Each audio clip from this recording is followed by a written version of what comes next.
అందరికీ నమస్కారం. Welcome to untold history Telugu channel. Tamil Nadu రాజకీయాల్లో అతి పెద్ద సంచలన వార్త ఏమిటి అంటే తమిళ సింగం రాజీనామా. అవును, తమిళ సింగం అని తమిళనాడులోనే కాదు, సౌత్లోనే కాదు, దేశవ్యాప్తంగా కూడా ట్రెండ్ అయిన అన్నామలై గారు తమిళనాడు బీజేపీ అధ్యక్ష స్థానానికి రాజీనామా చేశారు. 2026 మే లేదా ఏప్రిల్ నెలల్లో తమిళనాడు అసెంబ్లీకి ఎలక్షన్స్ ఉంటాయి. నియర్లీ ఒక ఏడాది కాలం గడువుంది ఇంకా. సో 2026 తమిళ ఎలక్షన్స్ లో తమిళ సింగం అన్నామలై గారు రాష్ట్రం అంతటా గర్జిస్తూ ట్రెండ్ సెట్ చేస్తారు అని మనలాంటి వారు అంతా వెయిట్ చేస్తూ ఉన్నారు. మరి తమిళ ఎలక్షన్స్ లో అవిక్రమ పరాక్రమోపేతంగా ఇరగదీస్తాడు అనుకుంటే ఆయన సడన్ గా ఈ విధంగా తన పదవికి రాజీనామా చేశారు. అన్నామలై గారు ఎందుకు అలా ఇప్పుడు రాజీనామా చేశారు, అందుకు కారణాలు ఏమిటి, ఏం జరిగింది అనే విషయాలను గురించి ఈ వీడియోలో క్లియర్ గా చెప్తాను. వీడియో వెరీ ఇన్ఫర్మేటివ్ గాను అండ్ ఇంట్రెస్టింగ్ గాను ఉంటుంది. ఒక పోలీసు ఎస్పీ ఏమిటి, పాలిటిక్స్ లోకి రావడం ఏమిటి, వెరీ షార్ట్ పీరియడ్ లోనే దుమ్ము రేపి సడన్ గా ఇలా రాజీనామా ఎందుకు చేశారు అనే ఆసక్తికర విషయాలు ఉంటాయి. కాబట్టి ముందుగా ఈ వీడియోకి ఒక్క లైక్ అయితే ఇచ్చి స్టార్ట్ చేయండి. 2026తో అసెంబ్లీ ఎలక్షన్స్ దూసుకు వస్తూ ఉంటే వాటికి అడ్డు నిలబడి ఎదుర్కొంటారు అనుకుంటే ఎందుకు ఇలా తప్పుకున్నారు అన్న చర్చ దేశవ్యాప్తంగా జరుగుతోంది. ఇప్పుడు ఆయన స్వయంగా నేను తమిళనాడు అధ్యక్ష పదవికి స్వచ్ఛందంగా రాజీనామా చేస్తున్నాను, అధ్యక్ష పదవి రేసులో కూడా లేను అని చెప్పారు. అంటే మళ్ళీ పోటీ కూడా పడబోవడం లేదు అని చెప్పారు. బీజేపీలో అలా 50 మంది అధ్యక్ష పదవికి నామినేషన్ వేసే సంస్కృతి లేదు అని, అంతా ఏకగ్రీవంగా కలిసే అధ్యక్షుడిని ఎన్నుకుంటారు అని, పార్టీ ఎప్పుడూ బాగుండాలి అని పరితపించే వ్యక్తిని అని చాలా స్పష్టంగా ఆయన తేల్చి చెప్పారు. అంటే దీనివల్ల నెక్స్ట్ టైం బీజేపీ అధ్యక్షునిగా అన్నామలై గారు ఉండబోవడం లేదు, వేరొకరు ఎవరో ఉండబోతున్నారు అనేది వెరీ క్లియర్. ఆయనే దీనిని క్లియర్ చేశారు. అన్నామలై గారి పొలిటికల్ కెరీర్ చాలా చిన్నది. అంటే తమిళనాడులో జరిగిన 2021 అసెంబ్లీ ఎలక్షన్స్, అంటే మనం 2021 అసెంబ్లీ ఎలక్షన్స్, 2024 పార్లమెంటు ఎలక్షన్స్ లో అన్నామలై గారి దూకుడు, దుమ్ము రేపిన తీరు చూశాం కదా. అన్ని రకాల మీడియా కూడా ఆయన పేరును అప్పుడు విపరీతంగా హైలైట్ చేశాయి. అదంతా చూసి తమిళనాడు బీజేపీకి బాగా అనుకూలంగా మారుతోంది. అక్కడ బీజేపీ చాలా సీట్లు గెలుచుకునే అవకాశం ఉంటుంది. 2024లో కాకపోయినా నెక్స్ట్ ఎలక్షన్స్ కైనా పుంజుకుంటుంది. దీనంతటికీ అన్నామలై గారి దుమ్ము రేపే విధానమే కారణము అని అనుకున్నాం. ఈ విధంగా దేశవ్యాప్తంగా అన్నామలై పేరు బీభత్సంగా ట్రెండ్ అయింది. కానీ చిత్రం ఏమిటంటే తమిళనాడు రాష్ట్రం అంత సులభం కాదు. తమిళనాడులో ద్రవిడవాదం ఉంటుంది. అక్కడి పార్టీలు అన్ని ద్రవిడవాదాన్ని పట్టుకుని ప్రచారం చేస్తూ ఉంటాయి. జాతీయవాద పార్టీలు అన్నా, జాతీయ పార్టీల హిందీ అన్నా, హిందీ రాష్ట్రాల వారి పెత్తనం అన్నా వీరికి మిగతా సౌత్ రాష్ట్రాలన్నింటికన్నా తీవ్ర వ్యతిరేకత ఉంటుంది. ఇది ఒకటి. రెండోది, అన్నామలై గారు 2011లో ఐపీఎస్ గా ఎంపికయ్యారు. 2013లో ఉడిపి ప్రాంతానికి ఎస్పీగా చేశారు. తర్వాత చిక్ మగళూరుకి కూడా చేశారు. యాక్చువల్లీ ఈయన పాలిటిక్స్ లోకి వచ్చాక తమిళ సింగం అన్న పేరు రాలేదు, పోలీసు డ్యూటీలోనే వచ్చింది. అక్రమంగా బొగ్గు గనులను తవ్వి స్మగ్లింగ్ చేసే మాఫియా పైన తక్షణ చర్యలు తీసుకోవడం, రాత్రి వేళల్లో విస్తృత సోదాలు నిర్వహించడం, స్త్రీల భద్రతకు స్పెషల్ సెల్స్ ఏర్పాటు చేయడం, తమిళ పోలీసు శాఖలో ఉంటూ అక్రమార్కులకు సహకరించే పోలీసులని కూడా నిర్దాక్షిణ్యంగా సస్పెండ్ చేశాడు. గుట్కా రాకెట్లో హస్తం ఉన్న పోలీసులపైన చర్యలు తీసుకున్నారు. ఒకానొక రాజకీయ నాయకుడి పైన నమోదైన కేసు విషయంలో ఎంత ఒత్తిడి వచ్చినా వెనక్కి తగ్గలేదు. ప్రజల భయాన్ని పోగొట్టేలాగా ఫ్రెండ్లీ పోలీసింగ్ ని తమిళనాడులో తెచ్చారు. ప్రజల ప్రతి సమస్యను విని పరిష్కరించడం లాంటి ఎన్నో సెన్సేషనల్ పనులు వెనక్కి తగ్గకుండా, ఎవడబ్బకి భయపడకుండా, లొంగకుండా చేశారప్పుడు. సో అందువల్ల ప్రజలు ఆయనను ప్రేమతో తమిళ సింగం అని పిలుచుకున్నారు. అయితే ఆయన 2019లో స్వచ్ఛంద పదవీ విరమణ VRS తీసుకున్నారు. కేవలం 9 ఏళ్లు మాత్రమే సర్వీస్ చేసిన అక్రమార్కులకు చుక్కలు చూపించి తమిళ సింగం అయ్యారు. తర్వాత 2020 ఆగస్టు 25వ తేదీన బీజేపీలో జాయిన్ అయ్యారు. 2021 జూలై 8న తన 37 ఏళ్ల చిన్న వయసులోనే తమిళనాడు బీజేపీకి అధ్యక్షుడయ్యారు. సో 2021 నుండి ఇప్పటి వరకు ఆయన పొలిటికల్ జీవితం 5.5 ఏళ్లు. రాజకీయ నాయకుల జీవితాల్లో 5.5 ఏళ్లు చాలా చిన్న విషయం. రాజకీయాల్లో కొందరికి అధికారం పొందడానికి 20 నుండి 30 ఏళ్లు పడుతుంది, కొందరికి జీవితకాలం కూడా పడుతుంది. ఇక తమిళనాడు లాంటి ద్రవిడవాదం అని ప్రత్యేకవాదం ఉన్న ప్రాంతాల్లో జాతీయ పార్టీకి చెందిన వ్యక్తి అధికారాన్ని సాధించడం అంత సులభం కాదు. ఇది రెండవ పాయింట్. మనం ఇక్కడ గ్రహించవలసిన విషయం ఏమిటి అంటే అన్నామలై కుప్పుస్వామి అని పిలువబడే ఈయన మొత్తం పొలిటికల్ కెరీర్ కేవలం 5.5 ఏళ్లు మాత్రమే. కానీ ఆయన ఎస్పీగానే కాదు, ఈ తక్కువ కెరీర్లో కూడా ద్రవిడవాదం దుప్పట్లో ముసుగేసుకుని పడుకున్న తమిళనాడులో హిందుత్వ అన్న భావాల్ని కటిక చీకటిలోకి మినుగురుల సైన్యాన్ని తోలినట్టుగా చేశారు. 2021 అసెంబ్లీ ఎలక్షన్స్ నుండి 2024 పార్లమెంట్ ఎలక్షన్స్ దాకా తమిళనాడుని అన్నామలై ఒక్కరు ఒంటి చేతితో హిందుత్వంలోకి బోర్లించగలిగారు.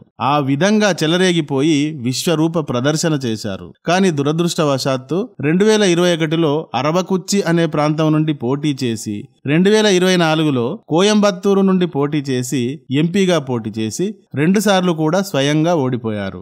ఆయన ఓటమికి కారణం ఆయన పాలిటిక్స్ లోకి వచ్చిన సమయం చిన్నది కావడం, అది ద్రవిడవాదంతో మునిగి ఉన్న తమిళనాడు కావడం. అందుకని ఈ 2 ఓటములు కూడా కౌంట్లెస్. ఇదే ధాటిని గనక ఆయన కంటిన్యూ చేస్తే నెక్స్ట్ టైం తప్పక గెలుస్తారు, తమిళనాడు బీజేపీని గెలిపించగలుగుతారు అని అంత అనలైజ్ చేశారు. ఆబ్వియస్లీ ఇది నిజమే కదా. తమిళనాడులో బీజేపీకి క్యాడర్ లేదు, నియోజకవర్గ స్థాయిలో బూత్ స్థాయిలో కూడా బలమైన క్యాడర్ లేదు. మీకు ఒకసారి ఈ లెక్క చూపిస్తే తమిళనాడులో బీజేపీ పరిస్థితి క్లియర్ గా అర్థమవుతుంది. 1989లో బీజేపీ ఫస్ట్ టైం తమిళనాడులో పోటీ చేసింది. అప్పుడు 2.2% ఓట్ పర్సెంట్ వచ్చింది బీజేపీకి. నెక్స్ట్ టైం 1995లో ఏఐడిఎంకేతో కలిసి కూటమిగా పోటీ చేసింది.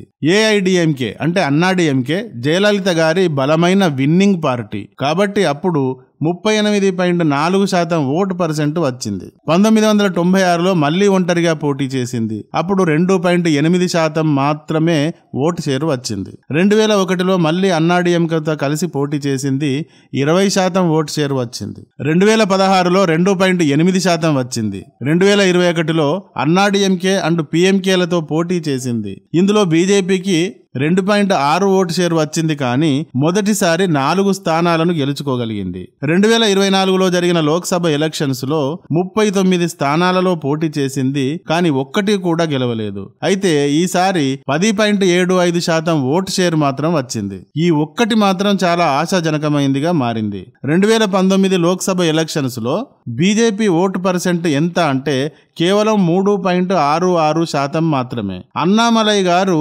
బీజేపీ అధ్యక్షునిగా పగ్గాలు చేపట్టిన తర్వాత వచ్చిన ఈ పార్లమెంటు ఎలక్షన్స్ లో ఓట్ షేర్ ఎంత అంటే 10.75%. 2021లో ఈ విధంగా చాలా మెరుగైంది. బీజేపీకి స్వయంగా తమిళ జనాలలో విశ్వాసం పెరిగింది అని ఈ పెరిగిన ఓటు షేర్ను చూసి చెప్పవచ్చు.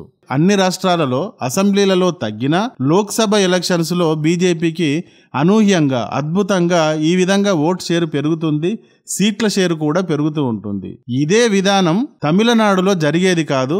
కానీ అన్నామలై గారు అధ్యక్షుడైన తర్వాత 2024లో వచ్చిన పార్లమెంటు ఎలక్షన్స్ లో ఓటు షేరు 10.75%కి పెరిగింది అన్నది మనకు కనబడుతుంది. దీనికి ప్రధాన కారణం తమిళ సింగం అన్నామలై, ఆయన 8 జిల్లాల పాదయాత్ర, ఆయన ఫైర్ బ్రాండ్ స్పీచ్లు అక్కడి యూత్ ని అట్రాక్ట్ చేశాయని చెప్పవచ్చు. సో రాబోయే 2026 అసెంబ్లీ ఎలక్షన్స్ కి అన్నామలై పార్టీని గెలిపించగలరు, మరింత విజృంభిస్తారు అంటూ దేశవ్యాప్తంగా బోలెడు చర్చలు జరుగుతున్నాయి. ఇలాంటి మూమెంట్లో ఆయన అనూహ్యంగా విస్మయాన్ని కలిగిస్తూ అధ్యక్ష పదవి రేసు నుండి తప్పుకున్నారు. 2023లో తెలంగాణలో జరిగిన ఎలక్షన్స్ కి ముందు బండి సంజయ్ గారు బీజేపీని భయంకరంగా ట్రెండింగ్లోకి తెచ్చారు. ఈసారి గెలుపు బీజేపీదే అనేలా చేశారు. అలా చేసిన సంజయ్ గారిని ఎలక్షన్స్ కి కొద్ది ముందు తెలంగాణ అధ్యక్ష పదవి నుండి తప్పించి కేంద్ర మంత్రిగా పంపించేశారు. ఆ తర్వాత తెలంగాణలో బీజేపీ పరిస్థితి ఏమైందో అందరికీ తెలిసిందే. 25 నుండి 30 సీట్లు గెలుస్తుంది అనే అంచనా నుండి 8 సీట్లకు పరిమితమైపోయింది. ఇదే విధంగా తమిళనాడు అనే ద్రవిడవాదం చెరువులో ఈదుతూ కేరింతలు కొడుతున్న వారిని ఉలిక్కిపడి హిందుత్వం వైపుకు వచ్చేలా చేసిన అన్నామలై గారు కూడా అదే విధంగా ఎలక్షన్స్ కి ఏడాది ముందు రిజైన్ చేశారు. ఎందుకు ఇలా చేశారు, కారణం ఏమిటి అంటే ఈసారి బీజేపీ మళ్ళీ అన్నాడీఎంకేతో పొత్తు పెట్టుకోబోతున్నది. ఎందుకు అంటే అసెంబ్లీ ఎలక్షన్స్ లో సింగిల్ గా వెళ్లి సాధించగలిగేది చాలా చాలా స్వల్పంగా కనబడుతోంది. 2021లో 2.6% మాత్రమే ఓటు పర్సెంట్ వచ్చింది. అది ఈ 2026 నాటికి 38 నుండి 40% ఎలా మారుతుంది? ఈ ఫీట్ చాలా చాలా అసాధ్యం. మరొక వైపు స్టాలిన్ విపరీతంగా రెచ్చిపోతున్నారు. బీజేపీకి అడుగడుగున అడ్డు తగులుతున్నారు. బీజేపీని తమిళనాడులోకి ఎంటర్ కానియకుండా భాష అంటూ, డీలిమిటేషన్ అంటూ, నార్త్ సౌత్ అంటూ, హిందీ మనకెందుకు అంటూ, రూపాయి సింబల్ ని మారుస్తూ తమిళ ప్రజలు ప్రత్యేకమైన వారు, వీరికి నార్త్ వాళ్లతో ఎలాంటి సంబంధం లేదు అనే విధంగా ప్రచారంతో రెచ్చగొడుతున్నారు. అందుకని ఇతడిని వీలైనంత త్వరగా తప్పించాల్సి ఉంటుంది. తప్పించాలి అంటే తమిళనాడులో బీజేపీ కేవలం 2.6% ఓటు షేరుతో మాత్రమే ఉంది. అందుకని అన్నాడీఎంకేతో పొత్తు పెట్టుకోవాలి అనుకుంటుంది. అన్నాడీఎంకే అధినాయకుడు పళనిస్వామి గత నెలలో అమిత్ షా గారిని కలిశారు. ఈ విషయంగా ఇద్దరి మధ్య చర్చ కూడా జరిగింది. సో 2026 ఎలక్షన్స్ లో వీరి పొత్తు ఖాయం. ఇది బీజేపీకి మాత్రమే కాదు, అన్నాడీఎంకేకు కూడా చాలా అవసరం. 2023లో జరిగిన లోక్సభ ఎలక్షన్స్ లో సింగిల్ గా పోటీ చేసి చెడిపోయింది అన్నాడీఎంకే. అందుకని ఈసారి అలా కాదు, కూటమిగా పోటీ చేసి స్టాలిన్ని అంటే డిఎంకేని ఓడించాలి అని అన్నాడీఎంకే నాయకులు కూడా బలంగా భావిస్తున్నారు. ఇంతవరకు బాగానే ఉంది. బీజేపీ అండ్ అన్నాడీఎంకేలు కలిసి కూటమిగా పోటీ చేయడం కొత్త ఏమీ కాదు. కలిసి పోటీ చేయడం అలవాటే. ఈసారి కూడా చేయాలి అనుకుంటున్నారు. కానీ ఇందుకోసం అన్నామలై గారు ఎందుకు అధ్యక్ష పదవికి రాజీనామా చేయాలి అంటే మరి ఇక్కడే అసలైన ట్విస్టులు ఉన్నాయి. అన్నామలై అధ్యక్షునిగా ఉంటే పొత్తు కుదరది అని అన్నాడీఎంకే అంటోంది. ఇందుకు వీరు 2 కారణాలు చెబుతున్నారు. మొదటి కారణం, అన్నాడీఎంకే మాజీ అధినేత తమిళనాడు మాజీ ముఖ్యమంత్రి జయలలిత గారిని అన్నామలై అవమానించాడు అన్నది మొదటి పాయింట్. ఒక ఇంటర్వ్యూలో ఒక ప్రశ్నకు సమాధానంగా 1991-96 మధ్యకాలంలో తమిళనాడు రాష్ట్రం అవినీతి పరంగా అత్యంత దారుణంగా ఉండేది. ఎప్పుడు? 1991-96 మధ్యకాలంలో. తమిళనాడులోని అనేక శాఖలు ఈ కాలంలో అవినీతిమయంగా మారాయి. దీని ఫలితంగా మాజీ ముఖ్యమంత్రులు కోర్టుల్లో దోషులుగా నిర్ధారించబడ్డారు. ఇది భారతదేశంలోనే అత్యంత అవినీతికరమైన రాష్ట్రాలలో ఒకటిగా నిలిచింది అన్నారు. మరి 1991 నుండి 96 మధ్య ఎవరు ఉన్నారు? తమిళనాడుకు సీఎంగా ఎవరున్నారు? సీఎంగా జయలలిత గారు ఉన్నారు. జైలుకు వెళ్ళింది కూడా ఆమెనే. అలా కూటమిలో ఉంటూనే అన్నామలై గారు జయలలిత గారిని కామెంట్ చేశారు. తమిళనాడులో సినిమా అభిమానులు అయినా, పొలిటీషియన్స్ అభిమానులు అయినా మామూలుగా ఉండరు, విపరీత స్థాయిలో ఉంటారు. జయలలిత గారిని అక్కడ ఒక దేవతగా పూజిస్తారు. అక్కడ ఖుష్బు అనే ఒక సినిమా హీరోయిన్కే గుడి కట్టించారు. అంత వీరాభిమానులు ఉంటారు. కాబట్టి ఈ కామెంట్ కి వారంతా పీకల దాకా రియాక్ట్ అయ్యారు. నెక్స్ట్ సెకండ్ పాయింట్ ఏమిటంటే మరొక వివాదం. అన్నాదురై పైన కామెంట్ వేయడం. అన్నాదురై అంటే అన్నాడీఎంకే మాజీ సారథి. ఇక ఈయనైతే తమిళనాడు అన్నాదురైకి దేవుడు లాంటి వాడే. ఆయన గురించి హిందూ మతాన్ని అవమానించారు అన్నారు. దీనిని ఎలా చెప్పారంటే 1956 జూన్లో మదురై మీనాక్షి ఆలయంలో ఒక ప్రోగ్రాం జరిగింది. అక్కడకు అన్నాదురై హాజరయ్యారు. అక్కడ ఒక చిన్నారి అద్భుతమైన పాట పాడింది.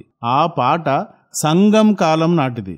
దీని గురించి అన్నాదురై తర్వాత ఈ పాప ఈ పాటను అద్భుతంగా పాడింది. ఈ పాపే గనక ఈ రోజుల్లో కాక కొన్ని వందల ఏళ్ల క్రితం పాడిగాని ఉంటే అలా ఆ పాప ప్రతిభను ప్రదర్శించడానికి కారణం ఉమయ్యావర్ దేవి అందించిన పాలు తాగడం వల్లే, ఆ దేవి మహిమ వల్లే పాడగలిగింది అని ఒక కథను అల్లుకునేవారు జనాలు అని ఆ రోజు అన్నాదురై అన్నారట అని కె అన్నామలై ఇప్పుడు చెప్పారు. ఇది హిందువులను అవమానించడమే అని ఈ రోజు అన్నామలై గారు అన్నారు. హిందువుల పురాణ కథలు అన్ని ఉత్త అల్లుకున్న కథలులాగానే ఆ రోజు ఎంజీఆర్ గారికి కనబడ్డాయి అనే అర్థంలో ఇప్పుడు అన్నామలై గారు చెప్పారని అర్థం. అలా హిందుత్వాన్ని అవమానించాడు అన్నది అన్నామలై గారి భావం. ఇది చాలా పెద్ద విషయం కదా. జయలలిత దేవత, ఎంజీఆర్ గారు దేవుడు అని భావించే వారి పార్టీకి వారి ప్రజలకు ఎలా ఉండాలి? దీంతో అన్నాడీఎంకేకి అన్నామలైకి మధ్య తీవ్రమైన కాంట్రవర్సీ మొదలైంది.